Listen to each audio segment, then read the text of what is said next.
En mars 1936, Rheinmetall a fait une proposition pour un obusier super lourd pour attaquer la ligne Maginot.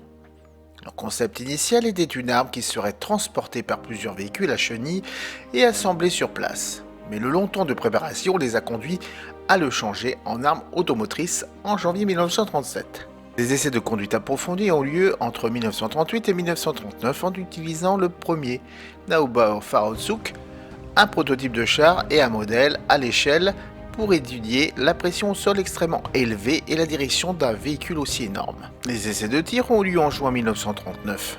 Les tests de conduite à une grande échelle ont lieu en mai 1940. Général Karl Becker de l'artillerie a été impliqué dans le développement du fait que l'arme a gagné son surnom. Le véhicule de 124 tonnes a été propulsé par un moteur à essence refroidi par liquide à 12 cylindres ou un moteur diesel 12 cylindres refroidi par liquide également. Mais cela a été principalement utilisé pour viser. La monture avait seulement 4 degrés de traverse de chaque côté, car les moteurs ont fourni une vitesse de pointe de 10 km/h seulement. Pour les longues distances, le Karl Gerhard a été démonté à l'aide d'une grue mobile spéciale de 35 tonnes. Le châssis a été chargé sur une remorque à 6 essieux. Les autres parties du canon étaient plus légères et utilisaient des remorques à 4 essieux.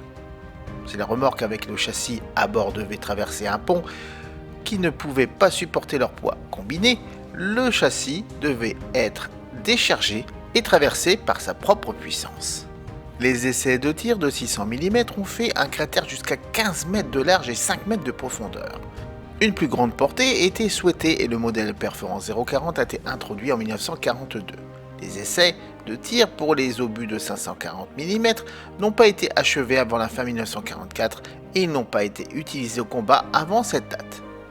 Les Karl ont été utilisés sur le front de l'Est avec beaucoup de succès.